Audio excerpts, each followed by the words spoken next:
জীবন, এই জীবন আসলে কি? এ হলো জন্ম থেকে মৃত্যু পর্যন্ত এই সময়।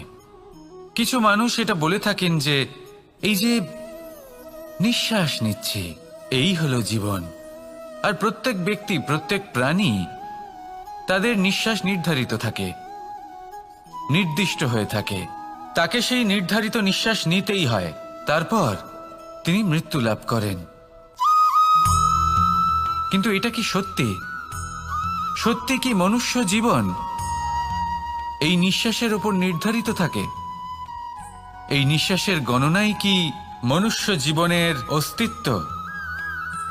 কখনোই নয়। মনুষ্য জীবন শুধু কিছু নিঃশ্বাস নয় যা একদিন থেমে যাবে। মনুষ্য জীবন হলো সেই নিঃশ্বাসের মধ্যেকার সেই সময় যা দেখে অন্য কারোর নিঃশ্বাস স্তব্ধ হয়ে যেতে পারে। সেই মুহূর্ত যেখানে মানুষ আপনার মধ্যে সেই প্রেম দেখতে পারে, আপনার সাহস দেখতে পারে, আপনার শক্তি দেখতে পারে, আপনার চেষ্টা দেখতে পারে, আপনার পরিশ্রম দেখতে পারে, অন্যায় আর দুর্নীতির বিরুদ্ধে আপনার যুদ্ধ দেখতে পারে। জীবনে গুরুত্বপূর্ণ সেই মুহূর্ত, সেই সময় যেটা আপনি বেঁচে আছেন। সেই সময়ে আপনি এই সংসারের অন্য ব্যক্তিদের জীবন বাঁচার একটা দিশা দেখাতে পারেন, একটা প্রেরণা যোগাতে পারেন, শক্তি দিতে পারেন, আশা দিতে পারেন। তাই জীবনে এটাই করুন, এমন একটা জীবন যাপন করুন যা অন্যের জন্য আদর্শ হয়ে থাকে। এটাই করুন আর আমার সাথে ভালোবেসে বলুন, রাধা রাধা। আমরা সবাই নিজেকে স্বচ্ছ রাখতে চাই, শুদ্ধ রাখতে চাই, পবিত্র রাখতে চাই। আর দেখতে গেলে এটা হলো আমাদের কর্তব্যও বটে। এবার এটার জন্য আমরা কি না করি। যখনই আমরা সকালে উঠি, তখন উঠেই আমরা দাঁত মাজি। দিনে যখনই আমরা সময় পাই, কিছু সুগন্ধি খাদ্য খাবার চেষ্টা করি, যাতে আমাদের মুখ থেকে দুর্গন্ধ না আসে, বরং সুগন্ধ আসে। এই পা দুটো আমরা শুদ্ধ রাখার জন্য, পবিত্র রাখার জন্য যখনই আমরা বাড়ির বাইরে যাই, পাদুকা পায়ে দিয়ে যাই। আর যখন ফিরে আসি, আমরা জল দিয়ে পা ধুয়ে নিই। মনে রাখবেন, সেই ব্যক্তির মুখ হলো সব থেকে বেশি পবিত্র, যে মুখ দিয়ে ঈশ্বরের নাম নেওয়া হয়, যার বাণী হলো অত্যন্ত শুভ, যা মানুষের পথ প্রদর্শন করে, যা মানুষকে শান্তি দেয়। যদি এই হৃদয়কে আপনি পবিত্র করতে চান, তাহলে মানবতাকে বুঝতে হবে, মানুষের দুঃখগুলিকে বুঝতে হবে, তবেই এই হৃদয় পবিত্র হবে। এই পা দুটো যদি আপনি পবিত্র করতে চান, তাহলে কোনো তীর্থস্থানে যান। ওখানে হয়তো আপনি জানেনও না যে কতজন সৎপুরুষ, কতজন মহাপুরুষ এসেছেন। তাদের চরণের ধুলো সেখানে পড়েছে, যা আপনার চরণ শুদ্ধ করে তুলতে পারে। যদি এই হাতগুলি আপনি পবিত্র করতে চান, তাহলে এই হাত দিয়ে শুভ কর্ম করুন, দান করতে শিখুন। আর যদি এই আত্মা আপনি পবিত্র করতে চান, একটাই বিকল্প আছে, প্রেম, শুদ্ধ নিঃস্বার্থ প্রেম। এই প্রেম বিতরণ করতে থাকুন। আপনি শুদ্ধ থাকবেন, পবিত্র থাকবেন।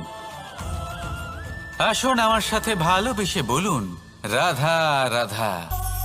কখনো এটা ভেবে দেখেছেন, কোনো বিশেষ স্থানে বা বিশেষ পরিস্থিতিতে সবথেকে বেশি গুরুত্বপূর্ণ কি হতে পারে? যদি শরীরের কথা বলি, তাহলে সবথেকে বেশি গুরুত্বপূর্ণ হলো মস্তিষ্ক আর মন। যদি ব্যবসার কথা বলি, তাহলে সবথেকে গুরুত্বপূর্ণ হলো ধন। রাজ্যের বিষয়ে কথা বললে সবথেকে গুরুত্বপূর্ণ হলো রাজা। আর সমাজের কথা যদি বলি, তাহলে সবথেকে গুরুত্বপূর্ণ হলো আমাদের গুরু। এবার এই সব গুরুত্বপূর্ণ এই কারণ এদের হাতেই সব থাকে। দেখুন, হয় এরা আমাদের উত্থানের পথে নিয়ে যেতে পারে, অথবা আমাদের পতনের দিকে নিয়ে যেতে পারে। এবার যদি কোনো অসামান্য রাজা হন, যিনি কিনা সত্যবাদী, যিনি একজন ভালো রাজা, তাহলে তিনি সেই দেশকে, সেই রাজ্যকে বিকাশের পথে নিয়ে যাবেন, আর নয়তো অন্ধকারের পথে নিয়ে যাবেন। যদি এবার গুরুর কথা বলা হয়, তাহলে জেনে রাখুন, গুরু যদি শ্রেষ্ঠ হন, তাহলে সংস্কৃতির সর্বশ্রেষ্ঠ স্তরে উনি এই সমাজকে নিয়ে যাবেন। যদি গুরু পাখণ্ডী হন, লোভী হন, লালসাগ্রস্ত হন, তাহলে এই সমাজেও এই পাখণ্ডতা, এই লোভ, এই লালসাই প্রকাশিত হবে। ঠিক এইভাবেই জীবনে, মানুষের জীবনে প্রেমেরও এক গুরুত্বপূর্ণ স্থান রয়েছে। যদি মানুষের মনে প্রেম থাকে তাহলে ধরে নিন সে জীবিত রয়েছে, আর যদি না থাকে তাহলে সে মৃতই প্রায়। যদি রাধা কৃষ্ণের বিষয়ে কথা বলি, বলবো কৃষ্ণের জীবনে যদি রাধা থাকে তাহলেই কৃষ্ণ হলো কৃষ্ণ, আর যদি রাধা না থাকে তাহলে কৃষ্ণ হলো যে কোনো পশুরই সমান। আসলে পশু থেকে মানুষ হওয়ার এই যে যাত্রা, এর আধার হলো প্রেম। এই প্রেমকে মনে জাগ্রত করে রাখুন আর আমার সাথে ভালোবেসে বলুন, রাধা রাধা। প্রেম, এই প্রেম আসলে কি? বেশিরভাগ মানুষই বুঝতে পারেন না, কিন্তু এটাতে তাদের কোনো দোষ নেই, কারণ তাদের কাছে প্রয়োজনীয় জ্ঞানই নেই। এবার প্রেমের বিষয়ে আজ আমি একটা ছোট্ট কথা বলতে চাই। আপনি দেখবেন কিছু মানুষ যখন কাউকে ভালোবাসেন তখন তাদের মনে হয় সেই ব্যক্তির ওপর ওনার অধিকার রয়েছে।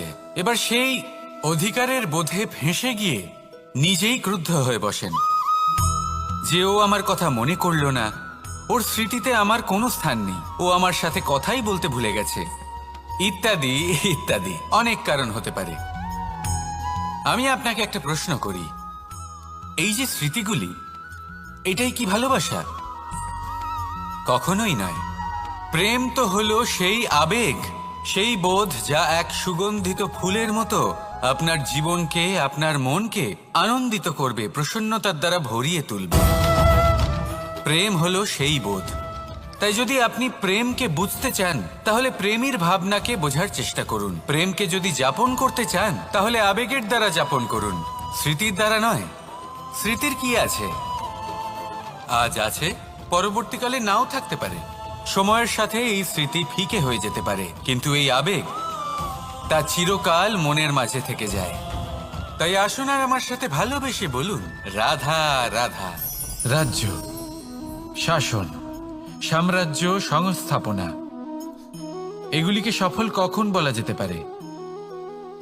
কোনো বুদ্ধিজীবী বলেন তখন যখন চারিদিকে শান্তি থাকে, কারোর মনে কোনো প্রশ্ন থাকবে না, শঙ্কা থাকবে না। কিন্তু আমার মনে হয় এটা অনুচিত। কোনো রাজ্যের পক্ষে বা কোনো শাসনকালে সবথেকে বড় সংকট তখন আসে যখন সবথেকে বেশি যোগ্য ব্যক্তি বা সবথেকে বেশি বিদ্বান ব্যক্তিও শুধু মুখদর্শক হয়ে বসে থাকেন। মনে প্রশ্ন আসতে থাকে কিন্তু জিজ্ঞেস করেন না, শঙ্কা উৎপন্ন হয় কিন্তু ব্যক্ত করতে পারেন না। এটা খুবই অনুচিত। এই যে প্রশ্ন, তা আসা খুব ভালো। এই প্রশ্ন অকারণে আসে না, কোনো সমস্যার কারণেই আসে। এই প্রশ্নের দ্বারা আপনি সেই সমস্যাগুলি দেখতে পাবেন যাতে আপনি এতদিন অনভিজ্ঞ ছিলেন। আর যত প্রশ্নের নিবারণ আপনি করবেন ততই আপনার রাজ্য, আপনার শাসন আরো শ্রেষ্ঠ হয়ে উঠবে। এই প্রশ্ন, এই শঙ্কা, এগুলো আপনাকে সমাধানের চূড়াতে অবশ্যই নিয়ে যাবে।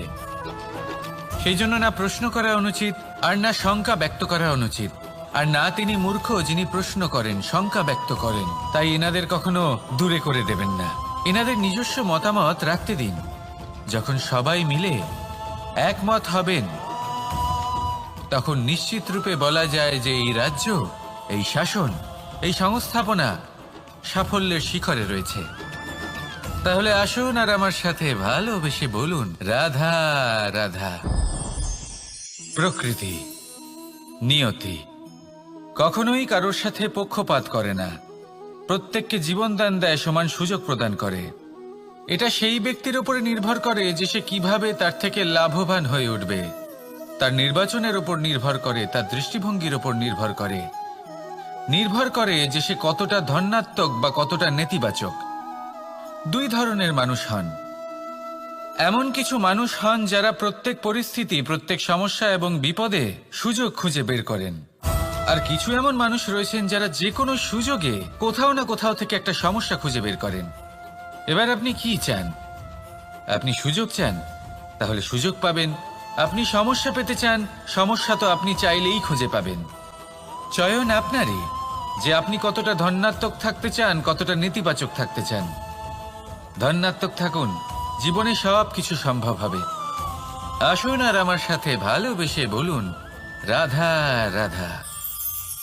যখনই আমরা কথা বলি জলরাশির বিষয়ে, যখন আমরা তুলনা করি, তখন আমাদের খুব ভালো লাগে মিষ্টি সরোবর, পুকুর, নদী।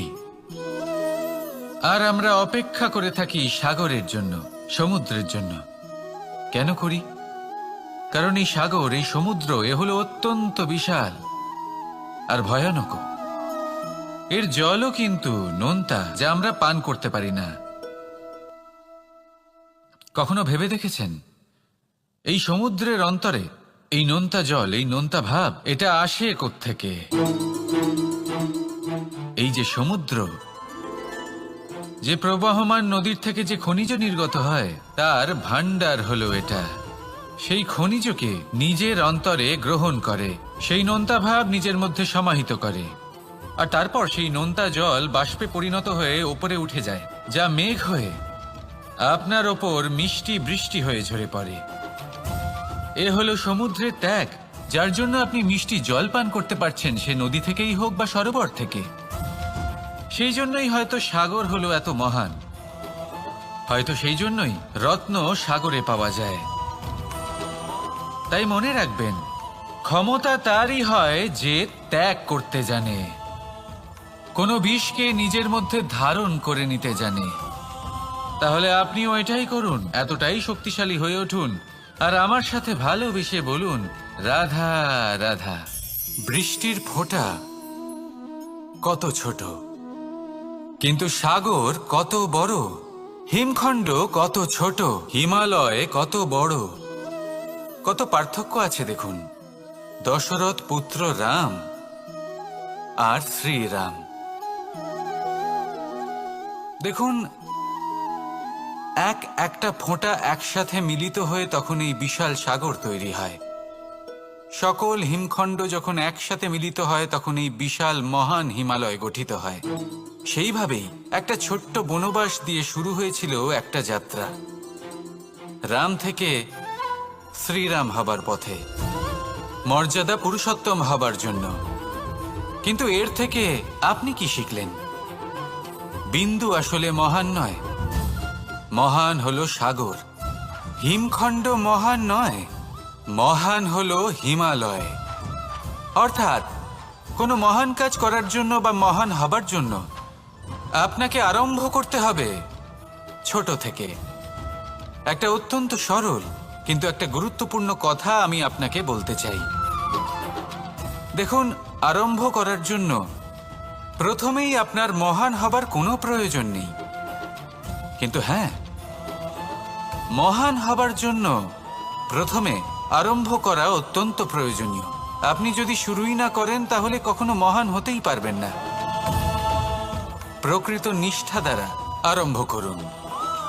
আপনার পদক্ষেপ, আপনার কর্ম যতই ক্ষুদ্র হোক না কেন, তা করতে থাকুন, নিরন্তর চেষ্টা করতে থাকুন। তারপর দেখবেন এই যে মহানুভবতা নিজে পথ চলে আপনার কাছে আসবে।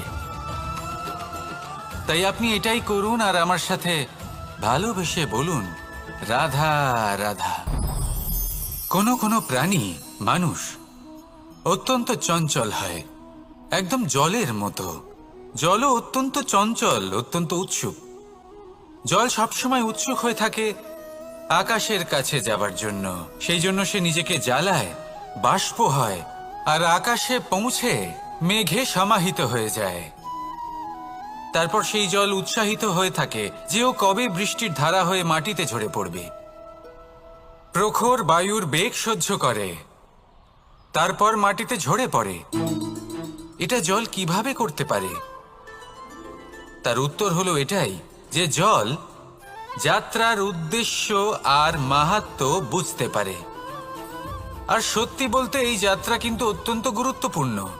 দুর্ভাগ্যজনক বিষয় হলো এটাই যে মানুষ, তার নিজেরও একটা যাত্রা থাকে, কিন্তু সে তার মাহাত্ম্য, তার উদ্দেশ্য বুঝতেই পারে না। সে শুধু ব্যস্ত হয়ে থাকে লক্ষ্য প্রাপ্তির দিকে। কিন্তু জীবনের যে আসল সুখ রয়েছে তা এই যাত্রার মধ্যেই লুকিয়ে রয়েছে। সেই জন্য এই যাত্রা যাপন করতে শিখে নিন, এর আনন্দ উপভোগ করতে শিখে নিন। কারণ যে ব্যক্তি এই যাত্রায় আনন্দ নিতে শিখে যান, আনন্দ উপভোগ করতে শিখে যান, সে নিজের লক্ষ্যে নিশ্চিত রূপে পৌঁছে যান। তাই নিজের এই যাত্রার প্রত্যেক মুহূর্ত উপভোগ করতে থাকুন আর এই আনন্দ সহকারে বলুন, রাধা রাধা।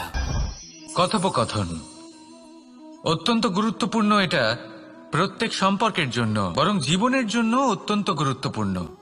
যদি কথোপকথন না হয় তাহলে আপনি অপর মানুষকে বুঝবেন কি করে, বা উনি আপনাকে বুঝবেন কি করে? এবার কথোপকথনের দুটি পদ্ধতি থাকে। প্রথম হলো আপনি সামনের মানুষের কথাটা বুঝতে চাইলেন। দ্বিতীয় পদ্ধতি, আপনি নিজের কথা সামনের মানুষকে বোঝাতে চাইলেন। বেশিরভাগ সময় এটা হয় যে এই কথোপকথন ঝগড়াতে পরিণত হয়। কেন এমন হয়? কারণ না আমরা নিজের কথা সামনের মানুষকে বোঝাতে পারি, না সামনের মানুষ আমাদের বুঝতে পারেন। এটা কেন হয়? কারণ আমরা সামনের মানুষের কথাটা শুনি, কিন্তু সেটা বোঝার চেষ্টা করি না, তাকে উত্তর দিতে চাই। জীবনে সামনের মানুষের কথা শুনুন তাকে বোঝার জন্য, দেখবেন সব ভালো হয়ে যাবে। কারণ যে কোনো প্রশ্নের উত্তর আর যে কোনো উত্তরের আরও একটা প্রশ্ন, এটা শুধুমাত্র ঝগড়া সৃষ্টি করে। বরং সামনের মানুষের কথা শুনবেন শুধু তাকে বোঝার জন্য, তার কথা বোঝার জন্য। এই কথোপকথন প্রেমকে জন্ম দিয়ে থাকে। তাহলে আপনিও এটাই করুন আর আমার সাথে ভালোবেসে বলুন, রাধা রাধা। অমৃত আসলে কি? আমরা সবাই জীবনে অমৃত লাভ করতে চাই, কিন্তু এই অমৃত আসলে কি? এ কি অমরত্ব লাভ করার কোনো মন্ত্র, নাকি সামনে এগোনোর কোনো পথ, নাকি অমৃত সেই রস যা অসুর আর দেবতারা সমুদ্র মন্থন করে লাভ করেছিলেন, নাকি সেই ওষুধ যা ঋষি মুনিরা ভ্রমণ করে খুঁজে বের করেছিলেন? অমৃত যদি কিছু হয় তাহলে তা হলো আশা। কখনো কোনো মাতাকে দেখুন, উনি নিজের সন্তানকে কত আগলে রাখেন, তার যত্ন নেন, তার পালন পোষণ করেন, এই আশা নিয়ে যে পরবর্তী জীবনে এই সন্তান খুব বড় কিছু করবে, ওনাদের খুব ভালোবাসবে। এবার আগামী দিনে কি হতে চলেছে তা আমরা জানি না, পর মুহূর্তে কি হতে চলেছে তা আমরা জানি না, আগামী মুহূর্তে আপনি জীবিত থাকবেন কিনা সেটাও আমরা জানি না। কিন্তু আমরা অনেক বছরের পরিকল্পনা বানিয়ে ফেলি। সেটা অবশ্য মন্দ নয়। দেখুন, জীবন যাপন করার এই আশা, এটাই ভবিষ্যতের আধার হতে পারে। তাই এই আশা হলো গুরুত্বপূর্ণ, তাই একে নিজের সাথেই রাখুন। কথায় আছে যে ব্যক্তি নিরাশ হয়ে পড়েন, যার মধ্যে কোনো আশা বাকি থাকে না, তিনি হয়তো বেঁচে আছেন কিন্তু একটা মৃত জীবন যাপন করছেন। তাই এই আশার সঙ্গ কখনো ত্যাগ করবেন না, একে চিরকাল নিজের সাথেই রাখুন। জীবন আনন্দময় হয়ে উঠবে, আর এই হৃদয় তা ভালোবেসে বলবে, রাধা রাধা। মানুষের সবথেকে বড় শক্তি কি? তার বাহুবল, অর্জন করা ধন, নাকি তার পেছনে দাঁড়িয়ে থাকা তার সমর্থক বা প্রশংসকদের দল, নাকি ঈশ্বরের আশীর্বাদ? সেটা কি? মানুষের সবথেকে বড় শক্তি হলো একটাই, আর তা সকলের মধ্যে আছে, আর তা হলো তার নিজের অস্তিত্ব, যা অন্য কারোর মধ্যে নেই। সংসারে অনেক লোক রয়েছেন, কিন্তু কেউ আপনার মতো নন। এটা হলো আপনার শক্তি, এ হলো আপনার নিজস্ব শক্তি। দুর্ভাগ্যবশত বেশিরভাগ মানুষ এটা বুঝতে পারেন না, নিজের শক্তিকে চিনতে পারেন না। কিন্তু যদি আপনি চিনতে পারেন, তাহলে আপনি নিজের অন্তরে অনুভব করবেন একটা অসীম শক্তির অস্তিত্ব। যে সাফল্যের পথে আপনি চলছেন, আপনি দেখবেন যে এই সাফল্যের দ্বার নিজে থেকেই খুলে গেছে। শুধু প্রয়োজন হলো নিজের এই শক্তিকে চিনে নেবার, নিজের এই বিশেষত্বকে বোঝার। কারণ এই যে আপনার বিশেষত্ব, এ কোনোদিনও আপনার থেকে দূরে চলে যাবে না, চিরকাল আপনার সাথে জড়িত থাকবে। যদি আমি বাহুবলের কথা বলি, সময়ের সাথে সেটা চলে যাবেই। যদি কথা বলি অর্জিত ধনের, তাহলে সময়ের সাথে সেটাও চলে যাবে। মিত্র, পরিবার, বন্ধু, আশীর্বাদ, এই সব কিছু আপনার থেকে দূরে চলে যেতে চলেছে, সেটা আপনিও জানেন। কিন্তু এই যে আপনার অস্তিত্ব, আপনার বিশেষ শক্তি যা শুধু আপনার সাথে আছে, তা চিরকাল আপনার সাথেই জুড়ে থাকবে। দরকার হলো শুধুমাত্র এটা চিনে নেওয়ার, নিজের উপর বিশ্বাস রাখার আর জীবনে এগিয়ে চলার। আপনি যদি এটা করেন, তাহলে সবাই এটা দেখে আপনার থেকে শিক্ষা নেবেন। তাহলে এটাই করুন আর আমার সাথে ভালোবেসে বলুন, রাধা রাধা। জীবনে অনেক সময় আমরা সমস্যার জালে এমন ভাবে জড়িয়ে পড়ি যে আমরা বুঝতেই পারি না যে আমাদের কি করা উচিত, কার সাহায্য চাইবো, কার সাথে দেখা করব, বুঝতেই পারি না। অনেক সময় এমন হয় যে সমস্যা আমাদের থেকে শুরু হয় না, অন্য কারোর থেকে শুরু হয়। অনেক সময় এই সময় এমন খেলা খেলে যে আপনি সেই সমস্যায় ফেঁসে যান। কিন্তু সমস্যা যেখান থেকেই শুরু হোক না কেন, সেই সমস্যার সমাধান আপনাকে করতেই হবে। অনেক সময় মানুষ এমন বলেন, আমার অতীত এত বাজে, সেটা শুধরে কি হবে। এই ভুলটাই তারা করে বসেন। দেখুন, আগে যা হয়ে গেছে, যা শুধুই অতীত, যা সত্য তা কখনো বদলানো যাবে না। কিন্তু এটাও সত্যি যে এখন থেকে সামনের যে পথ, সেটাও আপনার হাতে রয়েছে। আপনি একে ভালোও বানাতে পারেন, খারাপও বানাতে পারেন। তাই আপনার এটা শুধরে নেওয়াই উচিত। কারণ মানুষ আসলে তার নিজের অতীতকে নয়, তার বর্তমানকে প্রভাবিত করতে পারে। এই বর্তমানই পরবর্তীকালে অতীত হবে, যা আপনি শুধরে নিতে পারেন। তাই আপনি সেই চেষ্টাই করুন, নিরন্তর চেষ্টা করুন। ধন্যাত্মক দৃষ্টিভঙ্গি নিয়ে নিজের বুদ্ধি প্রয়োগ করুন, সাহসের সদ্ব্যবহার করুন, যাতে আপনার আগামী সময় আপনি আরো ভালো করে তুলতে পারেন। আপনার সমাপ্তি আর সমাপ্তির পথে এই যাত্রা, তাকে আপনি সুখময় করে তুলতে পারেন। তাহলে এটাই করুন আর আমার সাথে ভালোবেসে বলুন, রাধা রাধা। আমাদের এই বর্তমান আর ভবিষ্যৎকে সুন্দর করার উপায় কি? কেউ বলবেন, আজ নিরন্তর পরিশ্রম করতে থাকো, কর্ম এবং চেষ্টা করতে থাকো। তার থেকেও বেশি গুরুত্বপূর্ণ কিছু আছে, বিগত অতীতের সাথে শান্তি স্থাপনা করা। কারণ অনেক সময় আপনার এই অতীত আপনাকে সামনে অগ্রসর হতেই দেয় না। আর অতীতের এই বিতৃষ্ণা যদি আপনি ভুলতে না পারেন, তাহলে বর্তমানের এই মিষ্টি সুখ আপনি কিভাবে উপভোগ করবেন, ভবিষ্যৎকে কিভাবে সুন্দর বানাবেন? তাই এই অতীতকে ভুলে যান, এর থেকে যা শিক্ষা প্রাপ্ত করার করে নিন, আর বর্তমান এবং ভবিষ্যৎকে আরো সুন্দর করে তুলুন। আর আমার সাথে ভালোবেসে বলুন, রাধা রাধা। কথায় আছে যে নিজে করে দেখো, নিজে অভিজ্ঞতা প্রাপ্ত করো, নিজে শেখো, নিজে জানো। এতে কোনো কিছুই অনুচিত নেই। দেখুন, এমন নতুন কিছু করা যা আজ পর্যন্ত কখনো কেউ করেননি, তার থেকে যে অভিজ্ঞতা আসবে তা না শুধু আপনার জন্য বরং সবার জন্য লাভদায়ক হবে। যারা আপনাকে দেখে শিখছেন তাদেরও এতে লাভই হবে। কিন্তু সমস্যা কোথায় উৎপন্ন হয় সেটা আমি আপনাকে বলি। আমাদের জীবনকাল এতটাও বড় নয় যে প্রত্যেক কাজ করে আমরা অভিজ্ঞতা দ্বারা কিছু শিখতে পারবো। এবার ধরুন, এই যে আগুন গরম হয়, এটা জানার জন্য সংসারের প্রত্যেক মানুষকে আগুনে হাত দেওয়ার কোনো প্রয়োজন নেই।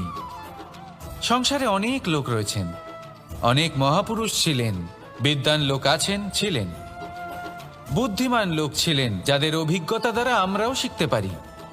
ওনাদের জীবনকে দেখে আমরাও অভিজ্ঞতা লাভ করতে পারি। যদি এটা করেন তাহলে জীবন আরো কিছুটা সরল হয়ে যাবে। নয়তো আমাদের কাছে তো বিকল্প রয়েছেই। আগুনে হাত দিয়ে দেখুন, সমুদ্রে ঝাঁপ দিয়ে দেখে নিন, অনেক বিকল্প রয়েছে। সিদ্ধান্ত আপনারই। তাই সঠিক সিদ্ধান্ত নিন আর আমার সাথে ভালোবেসে বলুন, রাধা রাধা। জীবনে যখনই আমাদের সামনে কোনো সংকট আসে, তখন আমাদের সামনে দুটো পথ খোলা থাকে। প্রথম পথ ভয়ভীত হয়ে যাওয়া, দ্বিতীয় পথ সাহসের সাথে তার সম্মুখীন হওয়া। এই দুইয়ের উদ্দেশ্য সমান, লক্ষ্য হলো সমান, আত্মসুরক্ষা, জীবন রক্ষা। কিন্তু ভয়কে দুর্বল মনে করা হয় আর সাহসকে আপনার বল বলে মনে করা হয়। কারণ হলো এটাই যে ভয় তা হলো শুধুমাত্র একটা প্রতিক্রিয়া, আর সেইখানে সাহস এটা হলো একটা নিশ্চয়, একটা প্রতিবদ্ধতা। আর যদি সাহসের সাথে আপনি সংকটের সম্মুখীন হন, তাহলে হয়তো সেই সংকট আপনি চিরকালের মতো দমন করতে পারবেন। কারণ বিপদ যখন আসে তখন সর্বপ্রথম আমাদের দ্বন্দ্ব হয় এখানে, মনে। সেই বিপদের সম্মুখীন আমরা এখানে হই। যদি এই হৃদয়কে, এই মনকে আপনি সাহসী করে তুলতে পারেন, তাহলে তাতে কখনো ভয় আসবে না। আর সেই বিপদের সম্মুখীন হওয়াও সরল হবে, জয়লাভ করাও সরল হবে। তাই নিশ্চিত রূপে সাহস হলো অধিক শ্রেষ্ঠ। জীবনে যখনই কোনো সংকট আসবে, তখনই সাহসের সাথে তার সম্মুখীন হন। আর আমার সাথে ভালোবেসে বলুন, রাধা রাধা। আমরা সকলে জীবনে ঈশ্বরের কাছে কিছু না কিছু প্রার্থনা করি, আর ঈশ্বর যখন আমাদের মনস্কামনা পূরণ করেন তখন আমরা প্রসন্ন হয়ে যাই। কিন্তু যখন ঈশ্বর আমাদের মনস্কামনা পূর্ণ করেন না, তখন আমরা ভাবি, সন্দেহ করি যে সত্যি ঈশ্বর আছেন।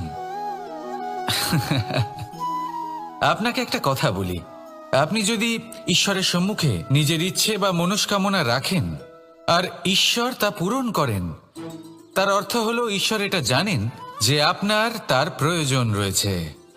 কিন্তু যদি আপনি কামনা করেন আর তা পূর্ণ না হয়, তাহলে শুধু এটা মনে রাখবেন যে ঈশ্বর সেই সব দেখতে পান যা আপনি দেখতে পাচ্ছেন না। দ্বিতীয় কারণ হলো এটা, ঈশ্বর এটা খুব ভালো করে জানেন যে যে ইচ্ছে আপনি রাখছেন, সেই ইচ্ছে আপনি নিজের জোরে পূর্ণ করতে পারেন। তাই যদি আপনার ইচ্ছে ঈশ্বর পূর্ণ করেন, তাকে ধন্যবাদ জানান। আর যদি উনি আপনার ইচ্ছে পূর্ণ না করেন, তাহলে আরো ধন্যবাদ জানান। কারণ হয় উনি আপনার মঙ্গল চাইছেন, বা উনি আপনাকে ততটাই যোগ্য বলে মনে করছেন যে আপনি নিজেই নিজের ইচ্ছে, নিজের স্বপ্ন পূরণ করতে পারবেন। নিজের কর্ম করতে থাকুন, জীবনের সামনে এগোতে থাকুন, আর আমার সাথে ভালোবেসে বলুন, রাধা রাধা। একটা গাই আর একটা বাছুরের মধ্যে কেমন সম্পর্ক থাকে? একটা গাই নিজের বাছুরকে ডাকে, আর সেই বাছুর হাজার হাজার গাইয়ের মধ্যে থেকেও নিজের মাকে চিনতে পেরে যায় আর নিজের মায়ের সাথে এসে জড়িয়ে পড়ে। আর কিছুটা ঠিক এরকমই সম্পর্ক হলো আপনার কর্ম এবং আপনার কর্মফলের মধ্যে। আপনি যেমন কর্ম করবেন, আপনার কর্ম আপনার কর্মফলকে ডাক দেবে, আর আপনার কর্মফল কোথাও না কোথাও থেকে আপনাকে খুঁজতে খুঁজতে এসে আপনার সাথে জড়িয়ে পড়বে। তাই উচিত এটাই হবে যে আপনি সৎকর্ম করুন। কারণ ঈশ্বর যদি আপনাকে আপনার ভুলের জন্য ক্ষমা করেও দেন, আপনার কর্ম কিন্তু করবে না। তাই যদি আপনি দুষ্কর্ম করতে চলেছেন, তাহলে আপনি প্রস্তুত থাকুন। আর যদি আপনি শুভ কর্ম করতে চলেছেন, তাহলেও আপনি প্রস্তুত থাকুন।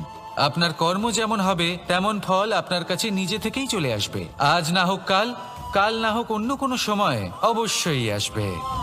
আসুন আমার সাথে ভালোবেসে বলুন, রাধা রাধা।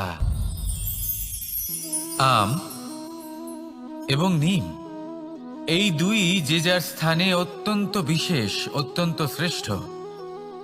আম আমাদের শক্তি বাড়ায়, আর অন্যদিকে নিম রোগের সাথে লড়াই করার আমাদের ক্ষমতা বাড়ায়। এবার আম অত্যন্ত মিষ্টি হয় আর নিম অত্যন্ত তিক্ত। তাই এই কারণে কি নিমের নিরাশ হওয়া উচিত বা নিজেকে ঘৃণা করা উচিত? তার স্বাদ তিক্ত? কখনোই নয়। দেখুন, নিম তিক্ত, এতে নিমের কোনো দোষ নেই। দোষ হলো জিহ্বার, যে মিষ্টি পছন্দ করে, তিক্ত পছন্দ করে না। কিন্তু যদি আপনি নিজের জীবনে নিমের প্রয়োগ না করেন, তাহলে আপনার রোগ প্রতিরোধ ক্ষমতা বাড়বেই না। তাই নিম হলো অত্যন্ত গুরুত্বপূর্ণ। এর থেকে আপনি কি শিক্ষা পেলেন? এটাই যে জীবনে কখনো অন্য কারোর মাপকাঠি দ্বারা নিজেকে পরখ করবেন না। আপনার যোগ্যতা, আপনার বিশেষত্ব, আপনার গুণ, অপগুণ, এই সব কিছু আপনি নিজে বুঝে নিন, সেটাই যথেষ্ট। আসুন আর আমার সাথে ভালোবেসে বলুন, রাধা রাধা। আপনি কি কখনো কুয়ো থেকে কাউকে জল বের করতে দেখেছেন? একটা পাত্রকে দড়ি দিয়ে বাঁধা হয়, তারপর তাকে কুয়োতে ফেলা হয়, টেনে তুলতে হয়, তবেই জল পাওয়া যায়। খুব সহজ ব্যাপার। কিন্তু কখনো এটা ভেবে দেখুন, কুয়োতে পাত্র ফেলার পরে যদি পাত্র সোজা হয়ে থাকে তাহলে তা জলে প্রবেশ করতেই পারবে না। না জল সেই পাত্রে প্রবেশ করতে পারবে, সেই পাত্রকে নত হতে হবে, তবেই জল সেই পাত্রে প্রবেশ করবে, তবেই টেনে আনলে সেই জল আপনার তৃষ্ণা নিবারণ করবে। আর এর মধ্যে জীবনের একটা মূল্যবান শিক্ষা লুকিয়ে রয়েছে, এমন এক শিক্ষা যা সংসারের প্রত্যেক মানুষের জন্য গুরুত্বপূর্ণ। আর সেই শিক্ষার নাম হল বিনম্রতা। সংসারে প্রত্যেক মানুষের বিনম্র হওয়া উচিত। আপনি নিজেকে বিনম্র করে তুলুন, আপনি বড়দের আশীর্বাদ লাভ করবেন, সাফল্যের মুখও দেখতে পাবেন। আপনি যদি বিনম্র না হন তাহলে কিছুই টিকবে না। সেই জন্য বিনম্র থাকুন আর আমার সাথে ভালোবেসে বলুন, রাধা রাধা। যতক্ষণ আমরা এই সংসারে জীবিত ততক্ষণ আমাদের সাথে সবকিছু থাকে, আমাদের ধন, সুখ স্বাচ্ছন্দ্য, আমাদের মিত্রগণ, আমাদের পরিবার, এই সমাজ, এই সবকিছু আমাদের সাথে থাকে। যেদিন আমরা এই সংসারকে ত্যাগ করব, এদের মধ্যে কেউ আমাদের সাথে যাবে না, না ধন, না স্বাচ্ছন্দ্য, না সম্পত্তি। এই সকল মানুষ, এই সমাজ, এরা শুধুমাত্রই শ্মশান পর্যন্ত আমাদের সাথে থাকতে পারবেন। তারপরে যদি আমাদের সাথে কিছু যেতে পারে তাহলে তা শুধুই আমাদের ধর্ম। আর এই সংসারে আমরা নিজেদের যে সুনাম রেখে যাই সেটা সম্ভব শুধুমাত্র কর্মের দ্বারা। সেই জন্য সংসারে যতদিন পর্যন্ত জীবিত আছেন, যদি কিছু অর্জন করতে চান তাহলে ধর্ম অর্জন করুন, ধর্মের বিষয়ে স্পষ্টতা অর্জন করুন এবং কর্ম অর্জন করুন। এটাই হবে আপনার অতীত এবং এটাই হবে আপনার ভবিষ্যৎ, এবং এটাই সকলকে প্রেরণা প্রদান করবে। আসুন আমার সাথে ভালোবেসে বলুন, রাধা রাধা।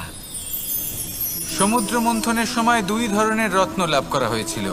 প্রথম হলাহল, যার প্রভাব থেকে এই সমস্ত সংসারের জীবের প্রাণ বাঁচানোর জন্য মহাদেব তাকে নিজের কণ্ঠে ধারণ করে নিয়েছিলেন। আর দ্বিতীয় অমৃত, যেটা কিঞ্চিত পরিমাণ মাত্রায় পাওয়া গেছিল। কখনো কখনো জীবনে এমন কোনো বস্তু যা আপনি প্রয়োজনের থেকেও অনেক বেশি মাত্রায় ভোগের জন্য লাভ করে থাকেন, তা আপনার জন্য বিষ প্রমাণিত হতে পারে। যেমন জল, প্রয়োজনের থেকে অনেক বেশি মাত্রায় যদি এই জল আসে তাহলে আপনার প্রাণ কাটতে পারে। কিন্তু পরিশ্রমের পরে এক পাত্র শীতল জল দ্বারা আপনি যদি স্নান করে নেন তাহলে তা আপনার শরীরের জন্য অমৃত হবে। পরিশ্রম করার পরে যদি আপনার শরীর এক পাত্র খাবার লাভ করে তাহলে তা আপনার শরীরের জন্য অমৃত। কিন্তু যদি কোনো পরিশ্রম না করেই আপনি দিনরাত শুধুই খাবার গ্রহণ করতে থাকেন তাহলে আপনার কাছে তা বিষ সমান। বিষ এবং অমৃত গ্রহণ করাটা আপনার উপরে নির্ভর করছে। কোনো বস্তু আপনার পক্ষে বিষও হতে পারে, আবার অমৃতও হতে পারে। নির্ভর করছে যে আপনি সেটা কিভাবে ব্যবহার করছেন, কতটা মাত্রায় ব্যবহার করছেন। আসুন আমার সাথে ভালোবেসে বলুন, রাধা রাধা। অনেক সময় আমাদের মনে এই ভাবনা আসে যে আমাদের নিরীহ স্বভাবের সুযোগ নিয়ে এই সংসারের মানুষ শুধু আমাদের দুঃখই দেয়। কতবার এমন মনে হয় যে আমরা সবাইকে সাহায্য করার জন্য এগিয়ে যাই আর সকলে আমাদেরই দোষ দেয়।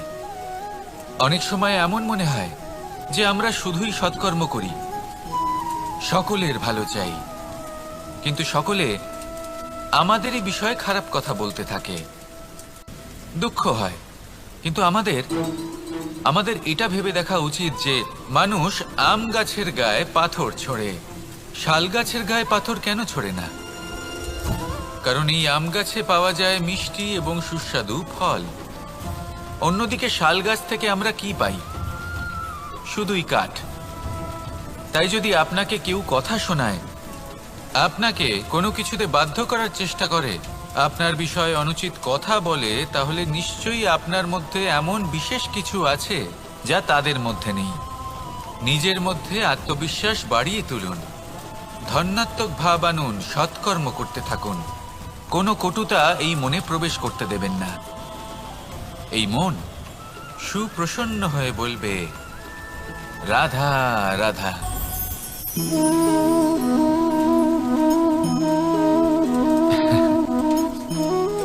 ঘুমের মধ্যে আমরা বিভিন্ন ধরনের স্বপ্ন দেখি, কিছু সুখের, কিছু দুঃখের, কিছু অত্যন্ত ভয়ানক। কিন্তু সত্যি কথা বলতে এর উপর আমাদের কোনো নিয়ন্ত্রণ নেই। কিন্তু আমি এমনও কিছু ব্যক্তিকে দেখেছি যারা খোলা চোখে স্বপ্ন দেখেন এবং তা যাপন করেন। নিজেদের একটা আলাদা স্বপ্নের নগরী আছে ওনাদের, সেখানেই জীবন যাপন করেন। আসল বাস্তবটা কি তাতে ওনাদের কিছুই যায় আসে না। এমন কিছু মানুষ আছেন যাদের কাছে বিন্দুমাত্র জ্ঞান নেই, সে না হয় ঠিক আছে, কিন্তু জ্ঞান এমনভাবে প্রদান করবেন যে মনে হবে সংসারের সমস্ত জ্ঞান তাদের কাছেই রয়েছে। এমন কিছু মানুষ আছেন যারা ভালোবাসতে জানেন না, আর তাও আমি মেনে নিলাম। কিন্তু কথা এমনভাবে বলবেন তাতে মনে হবে যেন প্রেমের বিষয়ে সবকিছু শুধুমাত্র ইনিই জানেন। এবার আমি এমন কথা অবশ্যই বলছি না যে আপনি এরকম করেন, কিন্তু যদি কোনো ব্যক্তি এরকম করেন তাহলে তার এটা মাথায় রাখা উচিত যে সেই ব্যক্তি অন্য কারোর সাথে নয়, নিজের সাথে অনুচিত করছেন। কারণ এমন কাজ করে উনি নিজের দোষ, নিজের অপগুণ সংসারের কাছে নয়, নিজের কাছে লুকোচ্ছেন। আপনি যদি নিজেকে বুঝতে না পারেন, সম্পূর্ণরূপে নিজেকে আকলন না করেন, নিজের অপগুণ, নিজের দোষ পূর্ণরূপে না বুঝতে পারেন, তাহলে এটা কি করে বুঝবেন যে নিজেকে কিভাবে শুধরে নিতে হবে? আপনাকে নিজের সত্য স্বীকার করতেই হবে, তারপরেই আপনি নিজেকে পরিবর্তন করতে পারবেন। তাহলে স্বপ্নে নয় বাস্তবে বাঁচুন, আনন্দে বাঁচুন, আর আমার সাথে ভালোবেসে বলুন, রাধা রাধা। ইচ্ছে বড়ই বিচিত্র জিনিস। এই ইচ্ছে যদি তা পূর্ণ না হয় তাহলে তা ক্রোধকে জন্ম দেয়, যদি তা পূর্ণ হয় তাহলে লোভকে জন্ম দেয়, যদি সময়ের মধ্যে পূর্ণ না হয় তাহলে শোককে জন্ম দেয়, আর যদি সময়ের পূর্বেই পূর্ণ হয়ে যায় তাহলে অহংকারকে জন্ম দেয়। সকলের ইচ্ছে থাকে, আপনারও অবশ্যই থাকবে, তা অবশ্যই পূরণ করবেন। কিন্তু একটা কথা মনে রাখবেন, আপনার এই জীবন এটা কোনোভাবেই আপনার ইচ্ছে পূরণ করার মাধ্যম নয়। এ হলো ধৈর্য সাধনের এক মাধ্যম, নিয়ন্ত্রণ করার এক মাধ্যম। নিয়ন্ত্রণ নিজের কামনার ওপর, নিজের ইচ্ছের ওপর, নিজের আবেগের ওপর। কারণ ইচ্ছে এটা হলো সেই অশ্বের মতো যা একবার লাগাম ছাড়া হয়ে গেলে আপনার হাত থেকে যদি এই লাগাম বেরিয়ে যায় তাহলে তা আপনাকে সোজা বিনাশের পথে নিয়ে যেতে পারে। কিন্তু যদি আপনি একে নিয়ন্ত্রণ করতে পারেন তাহলে এটা আপনাকে সাফল্যের শিখরে অবশ্যই পৌঁছে দিতে পারে। তাহলে ইচ্ছেগুলিকে নিয়ন্ত্রণ করুন আর আমার সাথে ভালোবেসে বলুন, রাধা রাধা। আমরা সকলে শক্তি অনুভব করতে চাই। এবার যদি আপনাকে জিজ্ঞেস করা হয় যে সবথেকে বেশি শক্তির অনুভব কোথা থেকে করা সম্ভব, তখন কেউ কেউ বলবেন পুষ্টিকর আহার গ্রহণ করলে, ব্যায়াম করলে, কেউ বলবেন ধন লাভ করলে, বন্ধুদের থেকে, পরিবারের থেকে, আদি ইত্যাদি। এইভাবে আপনি শক্তির অনুভব অবশ্যই করতে পারেন, কিন্তু সবথেকে বেশি শক্তির অনুভব যদি আপনি করতে চান তাহলে তা পাবেন শুধু একতার দ্বারা, সংগঠনের দ্বারা। যদি আপনাকে উদাহরণ দিই, নিজের এই হাতটাকে দেখুন, 5টা আঙুল রয়েছে। কোনো একটা বস্তুকে নিজের একটা আঙুল দ্বারা তুলে ধরার চেষ্টা করে দেখুন, বড়ই কষ্ট হবে। তখন আপনি বুঝতে পারবেন যখন এই 5টি আঙুল একত্রিত হয় তখন কোনো কাজ কতটা সহজ হতে পারে। এটাই হলো শক্তি, একতার। সব থেকে ভালো উদাহরণ যদি আপনাকে দিই তাহলে বাঁশি। এই বাঁশি থেকে অত্যন্ত মধুর সুর নির্গত হয় যা সবার মন প্রসন্ন করে দেয়। এই কথা সত্যি, কিন্তু এই বাঁশি আমি একটা বা দুটো আঙুল দিয়ে বাজাতে পারবো না। আমাকে প্রত্যেকটা আঙুল ব্যবহার করতেই হবে, তবেই এর থেকে মধুর সুর নির্গত হবে যা সকলকে প্রসন্ন করবে, ঠিক কিনা? ঠিক এইভাবেই যদি আপনি চান যে আপনার জীবনরূপী বাঁশি থেকেও মধুর সুর নির্গত হোক বা সবার মনকে প্রসন্ন করে তুলুক, তাহলে আপনাকেও জীবনে একতা নিয়ে আসতেই হবে। আপনি একাও কর্ম